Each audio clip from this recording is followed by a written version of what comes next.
I stand firmly in the fact that I'm one of the best to ever do this. For the culture, for my coast, and for my city. This is the Best Rapper in LA podcast. And I'm your host, Murs. What up, though?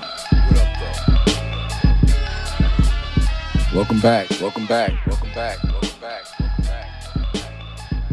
The Best Rapper in LA podcast. If you didn't hear part one, go back, listen. A young Murs is in New Orleans, performing at the House of Blues as we often do. Once again, I go by the name of Tabby, but I appreciate your time. Thank y'all. This has been a hip hop and love tour. Thank you guys for coming out. You know how we do. We'll be over there for working inside this shit. This is our last song of the evening, ladies and gentlemen. It's called Hip Hop and Love.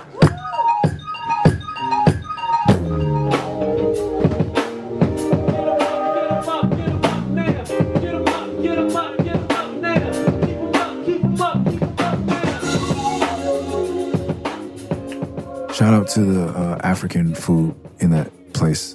My friend Tabby Benet was actually from Africa, hates that place. I was like, oh, you're African. We always perform in the French Quarter, usually House of Blues, either the small room or the big room, the parish or the big room. It's been a while since I've been in the big room, but I always go eat because it's one of the few places you can get vegetarian food back then before everything was Beyond Meat vegan. So I'd have to walk the French Quarter, I forget the name of it, to this African restaurant that Tabby hates, that I was so excited to take my African friend to the restaurant. He was like, this is horrible. He was scolding the man. Like, if you ever been around Tabby Benet, he's very direct. He's like, this is not how you cook this. Like, he's telling the chef, like, can I speak to the cook? And like, brought the cook out to tell him, like, this is not how you prepare this African dish. I'm from Africa, and I'm from Africa. This is not how you, bro. Hilarious. Anyway, I found an internet cafe somewhere near there. I emailed Shock G. I don't know what I emailed Shock G. Can you imagine the pressure of emailing someone, I guess what they say is your idols. I hate to use that word. But someone you admire so much. You're sending them an email. And I'm like, oh my God. Don't want to sound like a groupie. Don't want to be a man. I was like, man, I gotta shoot my shot. I'm working on it in the beginning. I want to get him on a track. I gotta have him on a song. Do I ask for Humpty on a song too? Let's just see if he wants to work. Boom, sent. Now, every city I'm in on tour, I'm looking for the internet cafe because you cannot link your email to your two-way pager or your cellular device at this time. You cannot get Wi-Fi. There's not a Wi-Fi, it's dial-up. You can't use it on the bus, guys. And if you've ever tried to take your laptop and log in at a fucking hotel on the road, then you know the pain. I was on a mission. Some point I get his phone number. At some point, we agree to meet up. He tells me, I sent him the beats by DJ Khalil. At this time, shout out to my brother Tone Lopez. He was trying to be my manager or stepping in. I won't say trying like he was doing a bad job. We were experimenting or taking a go at him being my manager, the first person to do so. He was also managing a producer by the name of DJ Khalil, 50 Cent, Eminem, DJ Khalil. If you don't know him, he's a Los Angeles legend. DJ Khalil is famous for many other reasons. For me, he's famous because he used to have New Year's Eve parties that were legendary at his parents' house. And I finally got invited to one. I was cool enough to get invited to one. And we danced to Throw Your Hands Up by Jay-Z. It had just come out, which was such a risky song. I think that's what it's called, the 4 a.m. at the Waffle House. La, la, la, la. Throw your hands up. 12 a.m. on my way to the club. 1 a.m. DJ made it a rub. 2 a.m. now I'm getting with her. 3 a.m. now I'm splitting with her. 4 a.m. at the Waffle House. 5 a.m. now we at my house. 6 a.m. I be digging. 6:15 I be kicking her out. 7 a.m. I'ma call my friends. 12 a.m. we gon' do it again. For a platinum artist who just won his first Grammy to make that the first single of his follow-up album with Beanie Siegel, with that voice and his unorthodox delivery, was fearless, groundbreaking, legendary. I danced to that song on New Year's Eve with a girl at DJ Khalil's house. My life was very good. Yeah, I might even kiss someone on New Year's Eve. This is all like coming from a introverted nerd with low self-esteem. So this is, my life is good. Now I'm going to get Shock G to rap on a beat by DJ Khalil. Are you fucking kidding me, bro?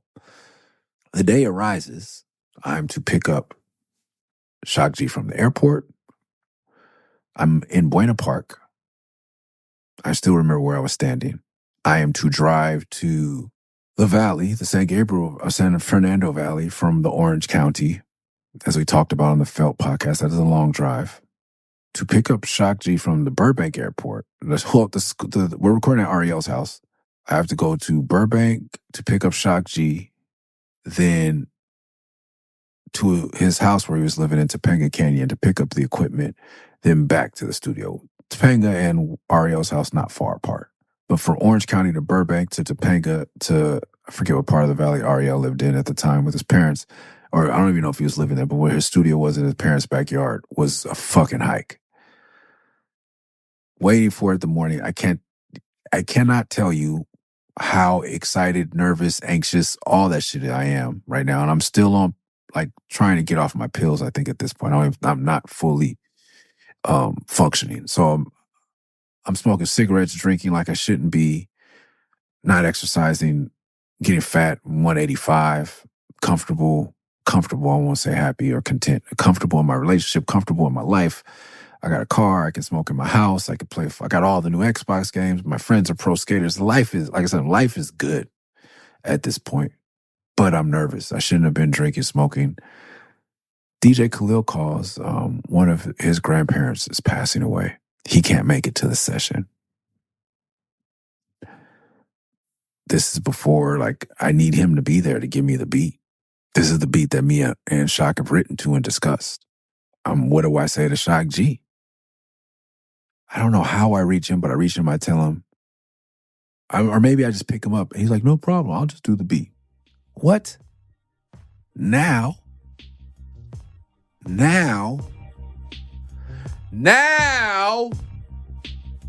I'm getting a Shock G produced beat that Shock G is going to rap on.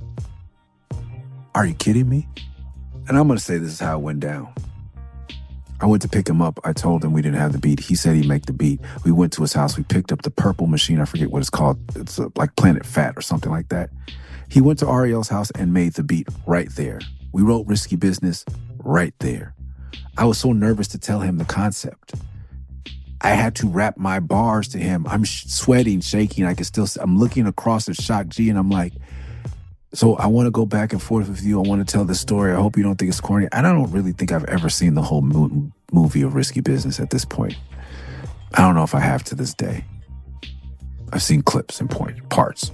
I tell him the Khalil doesn't have the beat. He says he's going to give me a beat. He's going to make it right there. I watch one of my heroes do what made him a hero to me in front of, he did this for Tupac and now he's doing it for me. Motherfucker, do you understand? Now I have to read it. Is my verse worthy of this? I read it to him. He's like, okay, cool. This is what I'm gonna say after that. Cool. We go back and forth. And I say, yo, the first time, sorry. Then I was like, yo, do you think you could get Humpty on this? And he's like, yes, no problem. Now it's time to go. See, I had the place to myself. My parents went out of town, so I had the music up and I was running around, singing to the beat of my favorite underground song at the time. Let's just say it was Murs. I was rapping in the mirror. I was knowing every verse. I was doing my thing until the door. I get in the booth, I do my verse, and he goes, hey, man, I was nervous. When you was reading it, it didn't sound like that. This is going to be dope. And he's getting excited. He's rocking. If you've ever been around Shock, like the room is rocking now. He's on board. I guess he was a little hesitant at first, so we lay his beat into the thing. Ariel lays his beat into different channels. I go and do my verse, and now we're going back and forth. Boom, boom, boom, boom, boom, boom. Wanna hit this? Oops, I shouldn't have did that. I'll clean it up before your folks come home. Yo, where they at? Man, I don't believe he brought this nigga, man. I heard about his ass. The only fool dumb enough. Humpty does his thing. It is everything I'm telling a story with the guy who made me want to tell. There's Dana Dane, okay? I'm not a Slick Rick guy, with all due respect. That wasn't my influence. I love him and he's great. But Dana Dane, Cinderfella was my first. Mixmaster Spade, another. Eazy-E, Ice Cube. Like, there's ones, but Good Thing That We're Rapping is my favorite. This is the guy. I'm getting to tell a story with this guy and Humpty, and he did the beat. When people say, look at God, man, when I think about when I've been in like, oh, I might not make it out of this, I have lived and I am so grateful. When people ask me why, how are you so humble? Like, this is humbling because the people, and I'm not trying to, like, people get mad when I say this story, but this is why when Kendrick Lamar MySpaces me that he raps and says, can I get a verse? I say yes, because he did this for me. And like when I talked about hip hop and I listen back to these podcasts, it sounds religious, and it is to me because it's all God to me working through people. But he did this for me, man. He never asked me about publishing, payment, nothing. He did this for me. This man did this for Tupac. He did it for me. This man lives in Topanga Canyon. He did this for me. His career is his career. Him doing risky business with me is not a blip on the radar of his fucking career to this day. But he did this for me. And he had fun and he wasn't a dick about it. Then I drove him home in my 96 Cadillac in the year 2002. He said, Murs, if you ever want to bring a girl up here, you want to just hang out, just go ahead, man. I know you're into this type of vibe, whatever. The door's always open. To his house, bro. You fucking kidding me, man? The song comes out. I still hang out with Crips and nerds and whatever. I'm still on Cloverdale. What we do now is watch a show called BET Uncut. I'm living off of rap. I bought my Cadillac off of rap.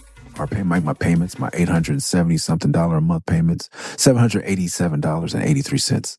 Don't ask about the percentage because it's ridiculous. And no, actually, maybe this might be post-Cadillac. I don't know if the Magic Cadillac is still alive. But BET Uncut, I pull up to the block, we watch BET Uncut. We play GoldenEye, we play Power Stone on Dreamcast, the greatest game and game system of all time. I argue with your fucking auntie, your granny, your mother, somebody else. Don't fucking argue with me about it. Power Stone, Japan Pro Wrestling or Fire Pro Wrestling, NWO, Revenge WCW. These are the games we play. Maybe a little Mario Kart. Maybe Dre from down the street brings over the PlayStation. We play some Tekken. These are the games we play. These are the things we do. Maybe Perfect Dark.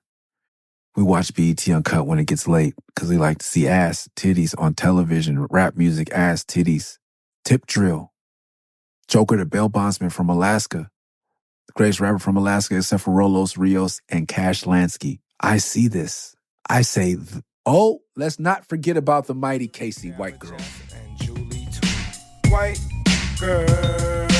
Judy, Beth, and Sharon. Help me. The more I see, the more I do. Don't tell Minister Farrakhan. That's right. He don't want to know what's going on. Cause white girls. They are playing anything. At this time, I think this is a time where around the scandal where they tell, maybe this is around, where even if it wasn't happening, this is the sentiment at Rap City. Rap City, where they play rap videos. We all grew up watching the Countdown. Shout out to Chris Thomas, the mayor, Prince Du Jour, Tigger, Big Les, all of them. I can't get a video on Rap City because that's not the type of rap we're playing. We're not relevant to the culture. Meaning, basically, it's true, like, black people don't like my shit. But you motherfuckers. Even when I'm drunk, smoking American Spirit Ultralights, hanging out with Crips, Bloods, Pimps, and Nerds. Crips, no Bloods. Oh no, we had Austin. We had a couple Bloods. We had a couple. This is the type of, that's what I'm saying. Like, it's not really no gangster shit, bro. We had Blood homies, slightly affiliated. I'm sure they couldn't be active hanging around with us, but we had people representing both sides. Gangsters, nerds, geeks, pimps, hustlers, playing video games. I am still thinking about career. This one woman told me, maybe the only good thing she ever told me was that an entrepreneur is working 24 hours a day. And most people don't understand that. I am working. I say, This is how I get on TV. I call L. I say, I want to shoot a video. Back it up. In Los Angeles, California, and this includes the San Fernando Valley for this moment right here, there's a man named Rock, a man named Ori. They opened up a store called The Basement. This is the place for hip-hop in Southern California. Melrose is dead. Beat Nonstop is gone. Fat Beats is biased. Not the LA version, but still, I think it is about this time I squashed my issue with Fat Beats, but it's not for us. It's not for the West Coast scene. My scene, my scene, my sect of West Coast rap. I'm not a vinyl 12-inch rapper. I'm an album cat. And if you follow Instagram, check out Curtis King's post, one of his last posts about album sales. It's hilarious. I reshaped my focus from a streaming model that doesn't support artists like myself, and I switched it over to an album model. People who listen to albums listen with patience, care, and they listen from beginning to end. Why in the fuck would I be trying to sell my album to crackheads? I like the album cover, but do we got any singles? You got something hot? You got something with 808s on it? You got something with like a big feature? You got somebody with somebody I know? How many streams it got? 25,000? You got some trap drums for me? It's a little bit too boom bappy for me. Why in the hell would I be trying to pitch my shit off to crackheads? Place called The Basement. This is before I got my apartment in Buena Park. I meet Rock, who ran The Basement, and do an in-store something. I really believe there's a wrestler out there. I met some crazy shit. I did an in-store to this kid. I was like, you like wrestling, Murs? I hear it in your lyrics. Watch this. And he did whatever the backflip thing they do off of somebody's garage and landed on his feet. It was amazing. I think he became a professional wrestler. Anyway, that day I met Rock. We became friends. Me and my girlfriend, who get tired of spending in a hotel, start sleeping in one of his bedrooms, and we become friends. And Rock says they're going to open up a clothing store. I moved back from Tucson. I don't have my record store anymore. They're going to open up across the street on Ventura, Basement Clothing. I think I invest a little money, but I need to be the manager. I don't like not working. And I don't like being at my store every day. And as I talk on this podcast, like I always like, just being around, like creating that culture for people where people can walk in and meet. You don't have to buy shit, but it's like, that's what community is. Community. Crippin', community, revolution, and progress. This is it. This is who I am. Community. Yes, I love the community The Basement has created. I love hip hop. Yes, I'll go in with you and Ori and we'll start this clothing store. Start this clothing store. All I got to do is really be the manager because I'm a draw, because kids will come in and buy clothes and they'll also come in and hang out and see me. I don't care what the fuck it looks like to people. Like, I can get paid and I have a stake in this store. And I'm not sitting at home all day being lazy. It wasn't because I needed a salary or the money. It was just, I wanted to do something. Cool. Store opens. There's a dude that comes in. His name, Steve Vanasco. You may know him as Van Styles. At this point, Steve is a kid who knows that I skate. I think that this may be 03. He knows that I skate through that song. He tells me that he works at, or maybe he doesn't, maybe he brings up the fact that he works at the YMCA camp that I used to read about in the back of Thrasher that's in the valley, and they have a huge ramp that goes into a foam pit. I've always wanted to, like, get big air and not have the responsibility of landing it. Foam pits have been a dream of mine, and this YMCA skate camp. So he teaches skate camp there. He's a counselor, young kid. Cool. And me and Steve talk shit. He's friends with another dude that hangs out there, talks shit. The way I believe it happens is one of the kids that he teaches that's fond of him, kids pick, like a big homie type of thing. His dad is an adult film director. He's working on a film called Skate Tricks. He needs help. Steve fucking decides to help to make it authentic. I don't think behind the camera. Through that, Steve gets pulled into the business. Now he's working in the mailroom, I think at Vivid. So this is over time, him hanging out of the stores, like community. Cool shit happens. It's how I meet Chase Infinite, who is, if you know Chase is, ASAP Rocky's first manager, but he's also, more importantly, in a group called Self Scientific. He's a dope rapper. Commercial.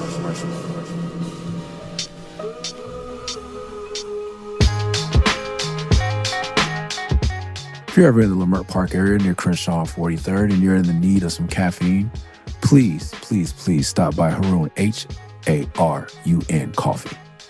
In Leimert Park, I wish I knew the address, but it's right there. You can Google it, motherfuckers. The best matcha in the city. Some of the best coffee in the city. There's a lot of good coffee in the city, so I'm not going to go out on too far a limb. Great environment, supporting a black business in one of the last black commercial thriving areas of town. To go to Leimert Park is to touch on a bit of African-American culture, to touch kind of the core of it in our city. It's worth it. Stop in, get a coffee. You never know who you might see. You might catch me out there. Last time I was there, I saw J305. If you haven't listened to J305 lately, please, Jay305, go listen to his album, by the way. He has a drink. I'm getting the J305 drink that's on the menu. Great vegan options. Harun Coffee, Leimert Park.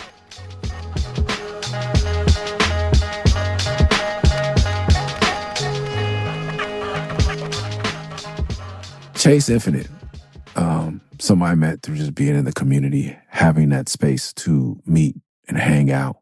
How I met one of my best friends, Terry. Like, this is it. So I'm doing that at this clothing store in the Valley, and Steve is one of those dudes or kids that comes in. And so he went from, okay, we talk about you work skate park. Oh, shit, you're working and doing porn now? Oh, he's bringing me DVDs for free because he's in the mail with porn DVDs. Oh, shit, he's dating D. If you know D, D-E-E, Google it if you choose to. I couldn't Google it. I don't do that type of thing anymore because it's a problem. But I know D. Oh, shit, you're dating D. We want to direct a video. Back to when it hits me on the couch. BET Uncut. I have a friend that's dating adult film star that wants to direct a video. For me, I have a song with a guy that made the album Sex Packets. Oh, shit. Let's do Risky Business video. Thank you, Jamie Moline, LP. He funds it. This is the way. Aesop, Atmosphere, none of us. The last indie rap video on TV, there's no MF Doom video, people. In hindsight, I'm sure it will be amazing. It's not airing on BT. In the End Burners by Company Flow is the last indie hip-hop video I saw on Rap City. CF Digital was critical. Plotters get heard on a diamond stylist. Foreign elements control the sound clash. Co-flow response to the crimes mindless. The Nights illustrator, surveyor, terrorizer. Hit in the end burners plus multiple insiders. Sub-level provider, simple verbalizer. The most humble student sniper, destroy the amplifier. The sentinel who protect the portal dimensional hologram. Cover all chapters of B-boy visual. Take it back to 2 a.m. feeling 3D outlines of park a year later. Joy ready to sit off the box and spark. It's not happening anymore. That was backed by Rockets, which is backed by a whole ton of other money. If you know, you know. We're not making it on there. I found the loophole. I think this is how my mind works. If not, I get to shoot a video with Shock G and Humpty Hump, shot by an adult film star. Win-win. We shoot at the Wu-Tang Mansion. I don't know what the Wu-Tang Mansion is. I've heard of it, but I didn't have cable when they did the whole thing, whatever they did there. That's where we shoot it at. We have a $5,000 budget. Steve tells me, Van tells me, come to the AVN, Adult Video Network Awards. The AVN, the CSC convention or whatever in Vegas, the porn convention. I've been hearing about this my whole life. Now I have an invite and a pass. This is a whole nother story. I don't even know if I'm allowed to tell it, but it's the story. You've heard it on Felipe's Garage, and I may try to dig up that episode and over the break. Maybe this is, I don't know if this is before or after the Christmas break, but I will try to get that episode to you guys. If not, I will tell the story again here. But he says, come pick him out. I go there, pick him out. As you know in the story, if you don't know the story, Shock G is randomly there too because Digital Underground is promoting their new DVD series I had no idea about called Sex in the Studio. I pick out some girls. The video is set to shoot. I show up early to this mansion. This is my first solo music video. I have some Coach slippers. I have the wardrobe. I'm still trying to get, I'm on Flow from Hurley, trying to wear some Hurley shit, I think. Got a crooked baseball cap. Mark Gonzalez. I got my pajama pants. And I'm just finding out that in the past few years that pajama pants is a big deal to you motherfuckers, that I was outside in pajama pants. This is how much I don't care about what people think. I came to this conclusion around the same time as I realized you motherfuckers cared that I was wearing pajama pants. I was in St. Barth's with my wife for something random. I had fucked my ankle up. It's in a boot. On my overseas trip, I fly in to meet my family in Florida to fly to St. Barth's. We have our 5-month-old with us. It's me, my wife, and our 5-month-old.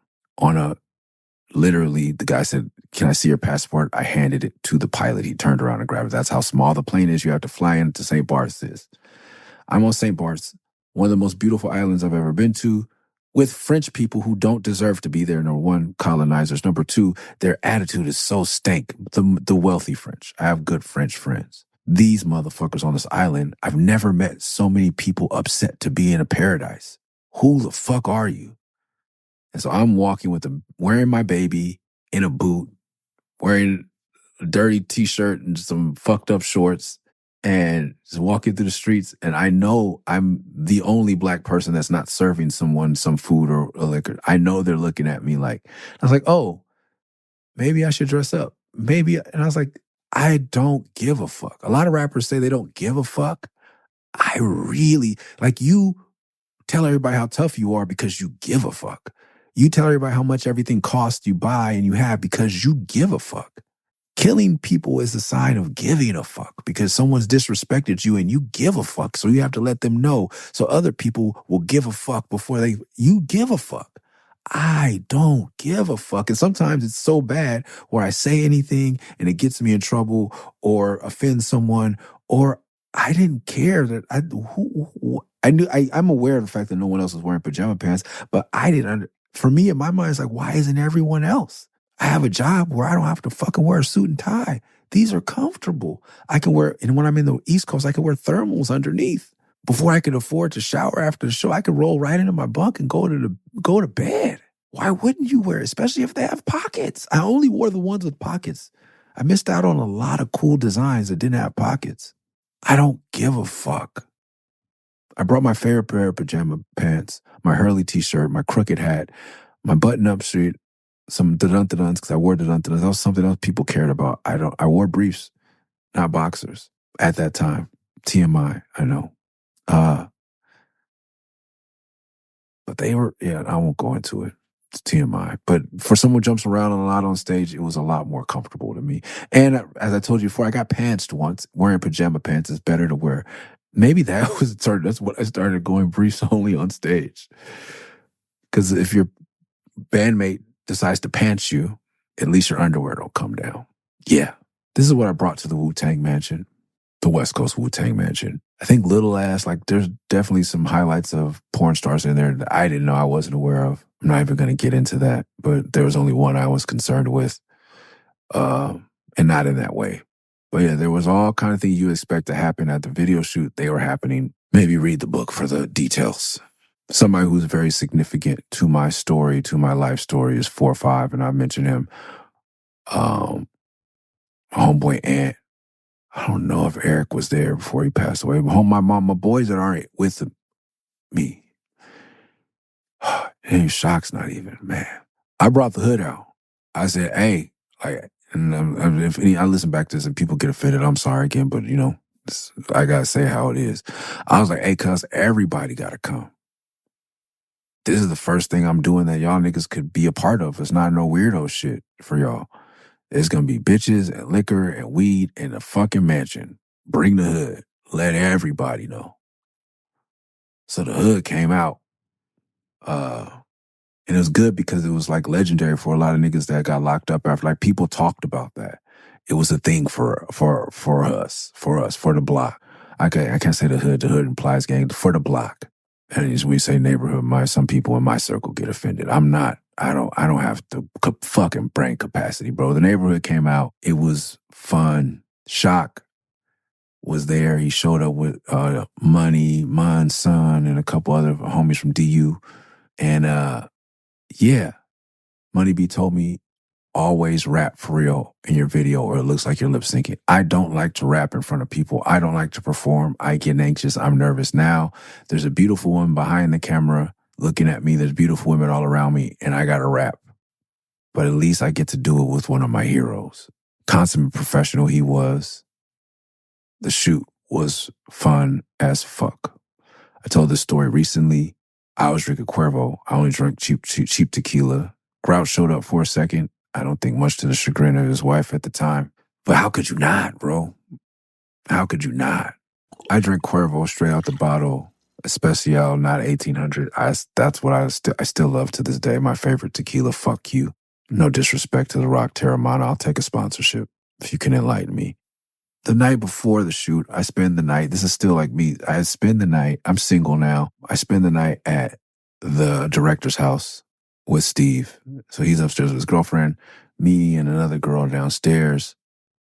Somehow I wind up trying to put her on the glass table. I break the director's glass table. I break Dee's glass table at our house.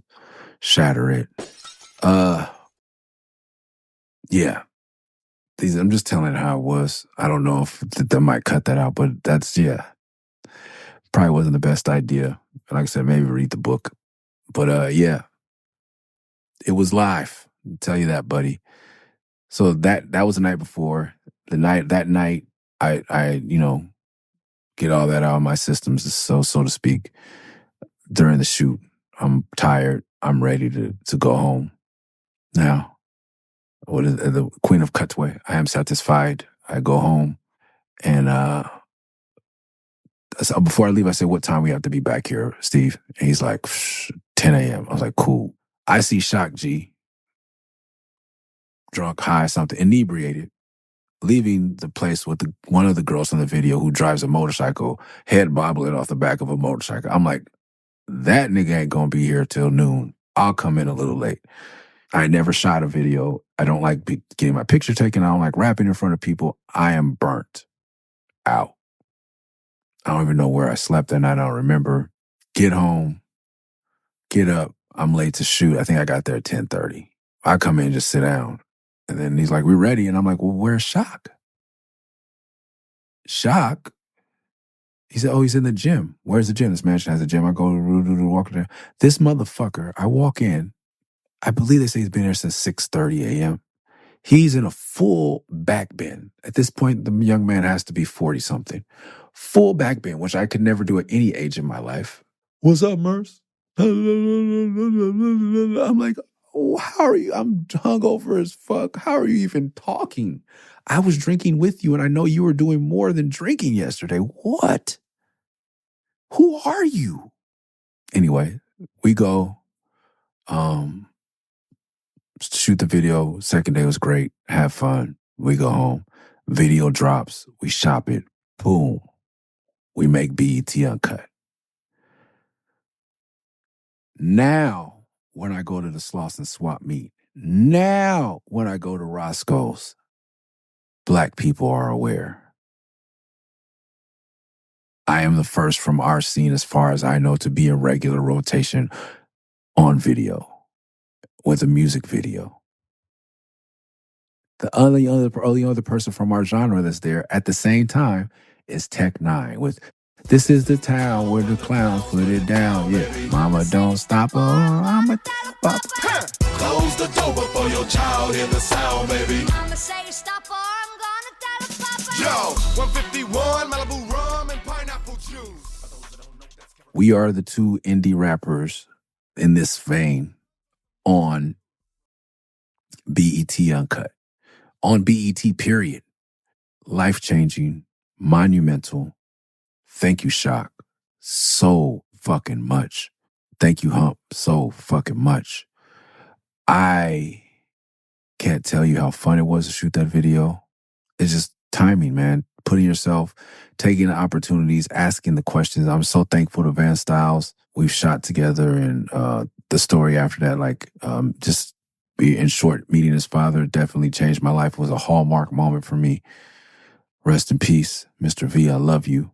I hope that I can be as good of a father and a man. Yeah, it was what a time, people. What a fucking time. It's risky business, man, what is this? I'm caught up in the twist, now I'm trying to fix shit. It's risky business, man, what is this? I'm caught up in the twist, and I'm trying to fix shit. It's risky business, man, what is this? I'm caught up in the twist, now I'm trying to fix shit. It's risky business, man, what is this? I'm caught up in the twist, now I'm trying to fix shit. Video does well. Album does well. We release it as a 12-inch. Still, at no point am I sent an invoice, a check, have to talk to a manager, nothing. He shows up. He does the work, brings the vibe, because that's who he is. This is this thing of ours. This is how it should work. This is real community.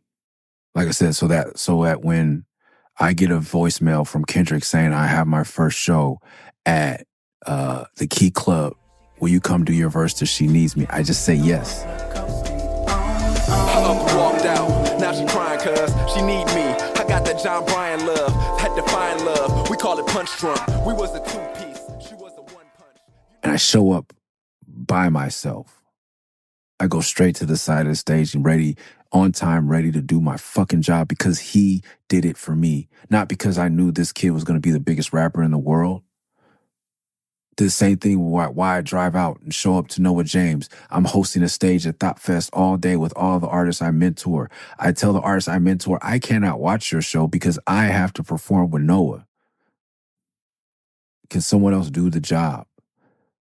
Because he did that for me. Because Mystic Journeyman took me under their wing, but it's different when somebody's like all the way on. You know what I mean? Like platinum hits.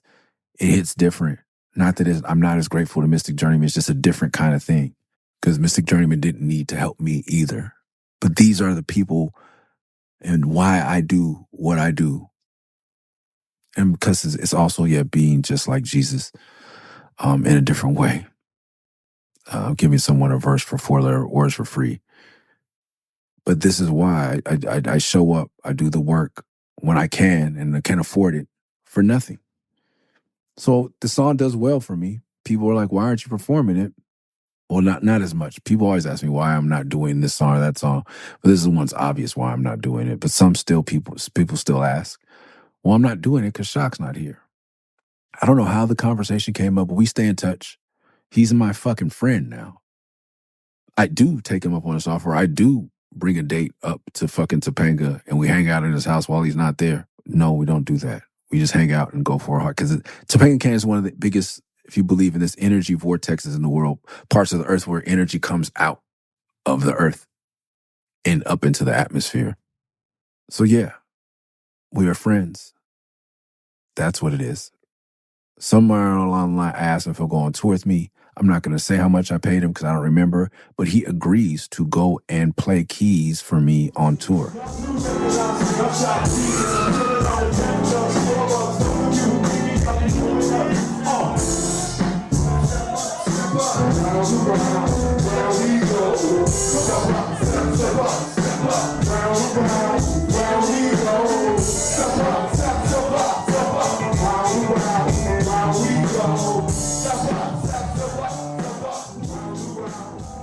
Shock G agrees to come play keys for me on tour for a lot less than he's worth. I take my sister, my play sister, I think this is right, 4-5's wife. I think this is right after he passed. So she's with me. We're a lot closer. She's a hip-hop head. My sister Dorla is a hip-hop head. You've seen her at shows. If you're in the scene, you know. We ride up there. We pick Shock up from the airport, bring him to his house so he can get his stuff so we can go to rehearsal. I think that's what happened. Or no, I think so. He gets out, takes off his trench coat, and now Shock on his arm has Digital Underground, Tupac, and the Loonies on tattoo. If you look at the Risky Business video. This is about a year after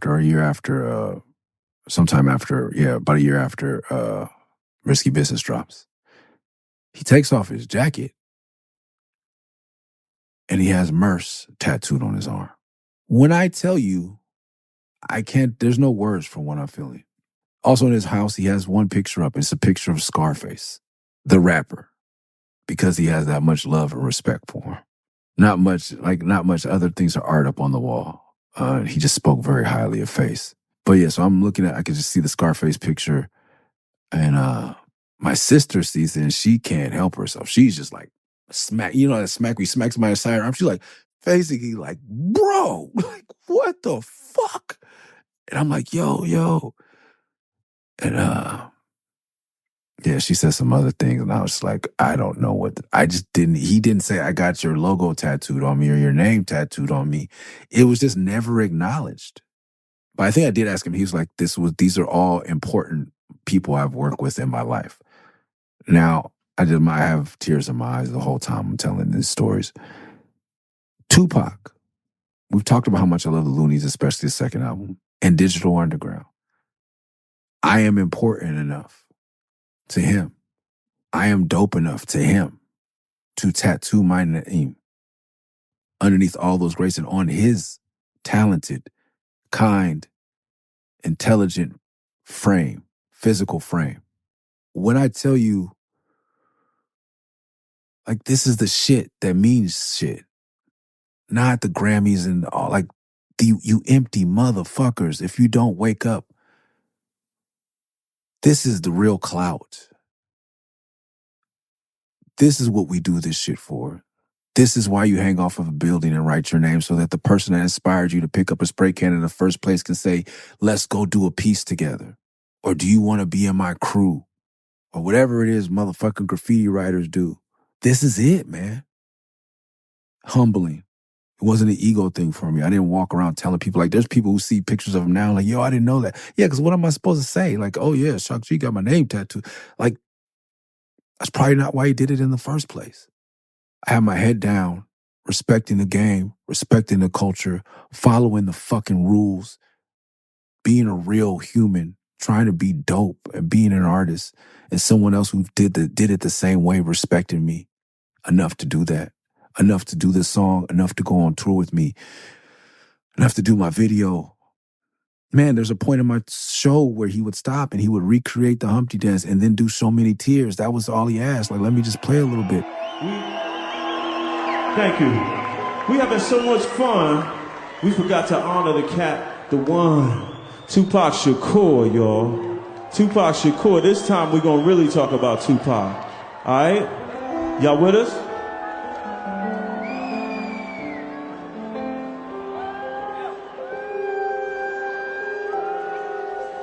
But cats is always honoring the thug side of Pac. You know, I meet people every day, and all they say is, man, I'm just like Tupac. I got shot 11 times. It's not about getting shot.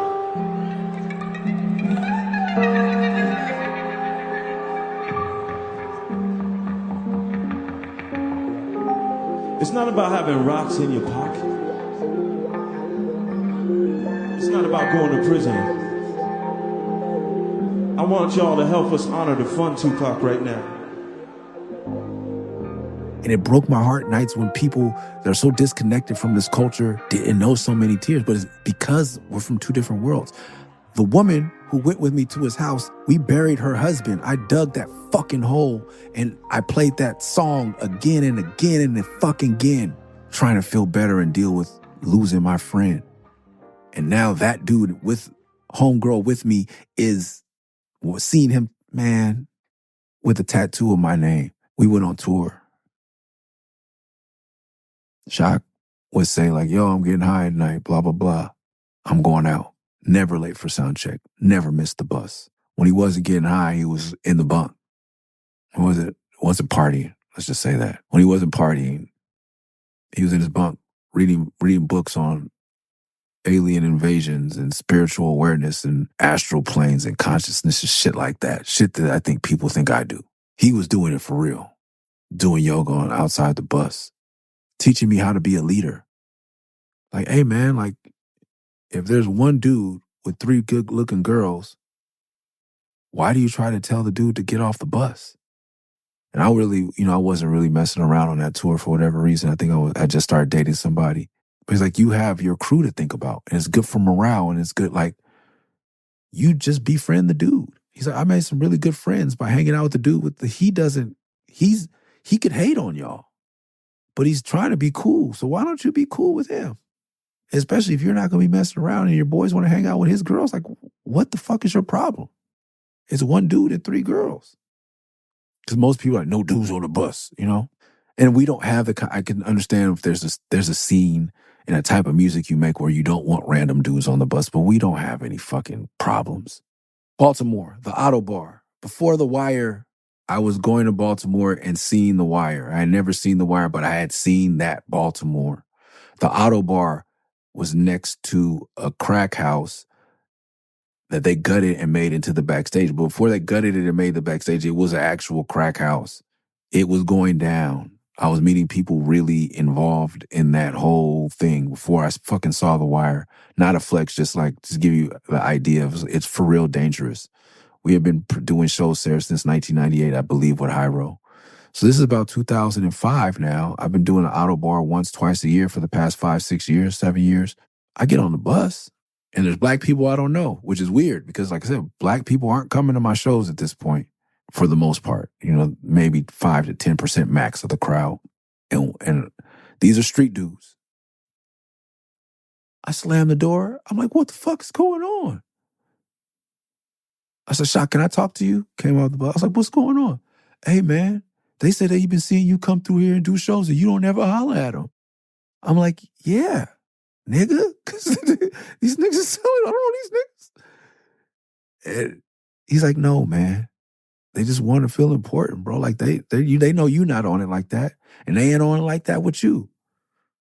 But show love. These are our people. This is your community. I'm like, yeah, you're fucking right, man. Even though they don't listen to my music, even, you know, they never been on a tour bus before. They see people pull it up and they don't ever fuck with us. They don't ever shoot up the bus. They don't ever rob us. They don't ever try to do nothing. They've been cool with us. As I saw The Wire, they're really letting us live. You know, and it's probably good for business, but just still, they're letting the Auto Bar live as far as I'm concerned. Because to me, that's who really runs the streets and who runs shit in our community. Should they decide to hit the switch and push the button, it's a wrap. It's up. We're done. Why haven't I invited them on the bus?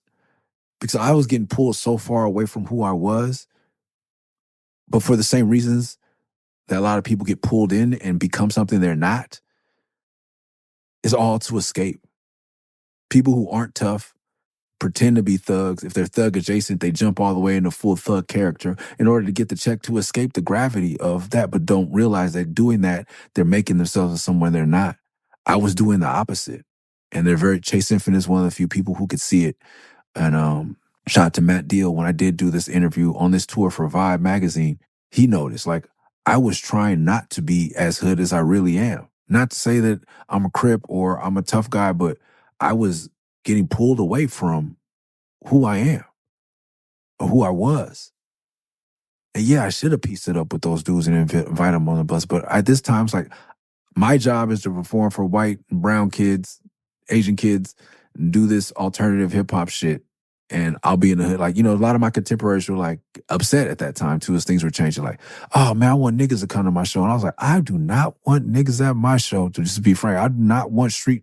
I was like, obviously, I was not in my head, but in my head, I'm like, obviously, like, I go to my family reunion every summer. There's lots of black people. I go church. I still live in the neighborhood. Like, I see my people. I'm around thug shit. I'm around niggas with burners and dope and shit all when I go home. That doesn't make music. That's not art. Not that it's not, I look down on it. Just like, I didn't invite my homies because I can't control my homies. My homies see somebody from the wrong hood or they see something they don't like, they are fucking shit up because my homies is really with the bullshit, bro. And I'm not a shot caller. There's only so much they can respect my job and be like, oh man, I'm sorry, Nick. But you know, yeah, I do. That's why I didn't start inviting too early. And even then, like, another story.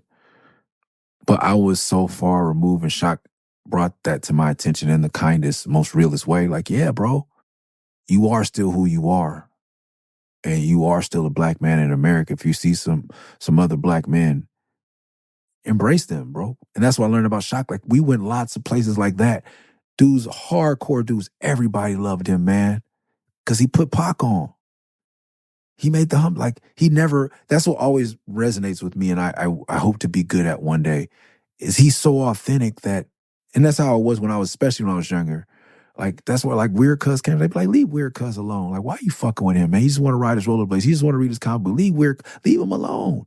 When you're authentic, people who are also living in there, even if their authenticity is negative or dangerous or gang-related, they don't fuck with you. I saw that with Shock at the grown version. Like, hey, man, what, like, that's Shock. Like, he's him. Nobody's going to fuck up the dude with the feather in his afro and a tank top and a trench coat and these weird glasses. He'd fall out drunk. Somebody be, hey, your homeboy, go get him. Like, oh, yeah, or I just got to ride, man. Like, he was just flowing through life as himself, unharmed because he meant no harm. And I love it. And I loved it. And I learned so much. Like, yo, just, and that's why, you know, like me still, I guess at the core too, I was still in the hood. Like, oh, I'm from the hood, but I'm not in the hood. That doesn't mean I have to forget the hood or I have to use the same rules. Like, niggas are out to get me. Nobody's out to get me because I'm not portraying that type of image. I'm not bringing that energy. And I know how to recognize real ones. Like, those dudes outside were real as fuck. So me reaching out to them, they weren't going to bring that energy to me. I never met or rarely meet someone that's authentic in their shit. Like, I'm not a lick for them. I'm not competition for them. It'd be fun for them to be on a tour bus. And it was one of many lessons he continued to teach me. I'm going to end it there because I could go on, and I have multiple stories, and our fun didn't stop after tours. Our friendship didn't stop till I still got emails up to him almost 2 days before he passed away. And I know a lot of his friends do. I love him. I love him. I love him. Shock, Greg, great man. I almost wanted to name kids after him while he was alive. Like, this man impacted my life in such a great way. And allowing that space in my life where I didn't have a father to be filled by him, my uncle, my grandfather, Walker Martin, the Tupac at some points of music-wise. Like, just, I don't think the universe or God, whatever you believe, I don't believe God will leave you without somebody to fill the hole. Like, when you start to fill that void with the wrong things is when you start to go astray. That's the end of this episode. Thank y'all for listening. Long live Shock G. Back in elementary, I thrived on misery. Left alone, I grew up amongst the dying breed. Stuck in my mind, couldn't find a place to rest until I got that thug life tatted on my chest. Tell me, can you feel me? I'm not living in the past. You wanna last? Be the first to blast. Remember Kato, no longer with us, he's deceased. Call on the siren, seen him murdered in the streets. Now rest in peace. Is there a heaven for a G? Remember me? So many homies in the cemetery, shed so many tears. Through the years, I shed so many tears.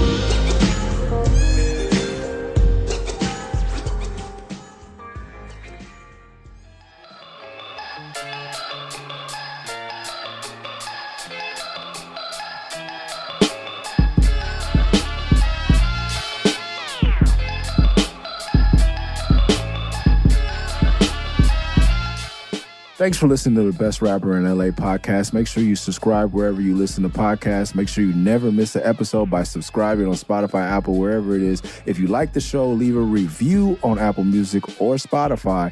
And to support the podcast directly, go to patreon.com/MURS316, Murs316. See y'all next week. Peace.